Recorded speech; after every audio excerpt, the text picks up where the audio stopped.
अभाज्य गुणनखंडन। अभाज्य गुणनखंडन को समझने से पहले आओ देखें कि गुणनखंडन है क्या। गुणनखंडन से अभिप्राय है किसी संख्या को उसके गुणनखंडों के गुणा के रूप में लिखना।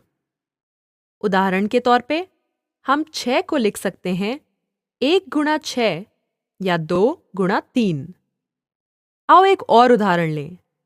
20 को लिख सकते हैं 1 गुणा 20 या 2 बार 10 बराबर 20 या 4 गुणा 5, या मैं इस तरह से 3 संख्याओं को लेकर भी लिख सकती हूँ, जैसे 2 गुणा 2 गुणा 5। अब मैंने यहाँ पे क्या किया? मैंने गुणनखंडों के योग को रेखांकित किया। अब क्या आपने रेखांकित किए गए गुणनखंड और रेखांकित नहीं किए गए गुणनखंडों के बीच में कोई अंतर देखा? चलो फिर से 6 का उदाहरण लें। 2 गुणा 3 या 1 गुणा 6 में क्या अंतर है? गुणनखंड 2 और 3 अभाज्य संख्याएं हैं, जबकि 1 और 6 में 6 भाज्य संख्या है। अब 20 के मामले में रेखांकित गुणनखंड 2, 2 और 5 सभी अभाज्य संख्याएं हैं, जबकि 4 और 5 संदर्भ में 4 भाज्य संख्या है। 2 और 10 के मामले में 10 भाज्य संख्या है। इसलिए हम समझते हैं कि केवल रेखांकित गुणनखंड ही उस संख्या के अभाज्य गुणनखंड हैं। इस तरह के गुणनखंड अभाज्य गुणनखंड कहलाते हैं, और अभाज्य गुणनखंडन ऐसे गुणनखंड प्राप्त करने की विधि है जहां प्रत्येक गुणनखंड अभाज्य हो। अब यह गुणनखंड हम प्राप्त कैसे करते हैं? मतलब कि यह अभाज्य गुणनखंड किया कैसे जाता है? हमें क्या करने की जरूरत है?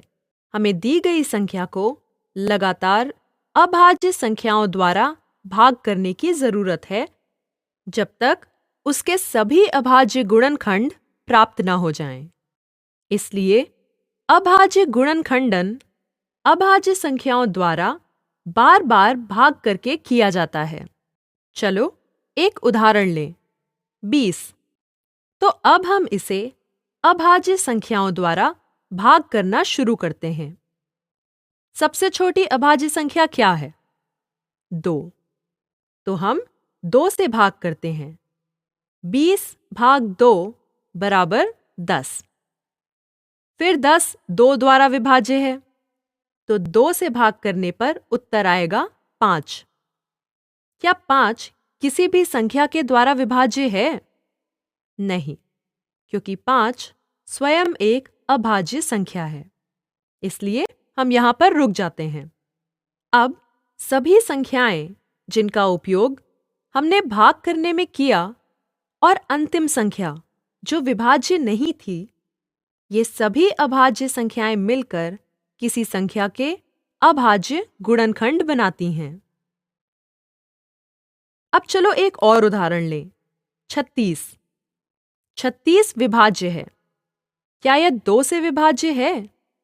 हाँ, तो हम इसे 2 द्वारा भाग करते हैं और उत्तर मिलता है 18। 18 फिर से 2 द्वारा विभाज्य है, तो हम इसे 2 से भाग करते हैं और उत्तर आता है 9। अब क्या 9 2 से विभाज्य है? नहीं, तो अगली अभाज्य संख्या क्या है? अगली अभाज्य संख्या 3 है। इसलिए हम 3 से भाग करते हैं और उत्तर आता है 3।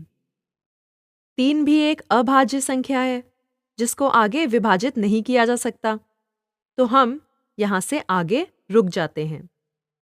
अब वो सभी संख्याएं जिनका उपयोग हमने भाग करने में किया और अंतिम संख्या जिसको हम आगे विभाजित नहीं कर सकते थे, ये सभी अभाज्य संख्याएं मिलकर 36 के अभाज्य गुणनखंड बनाती हैं।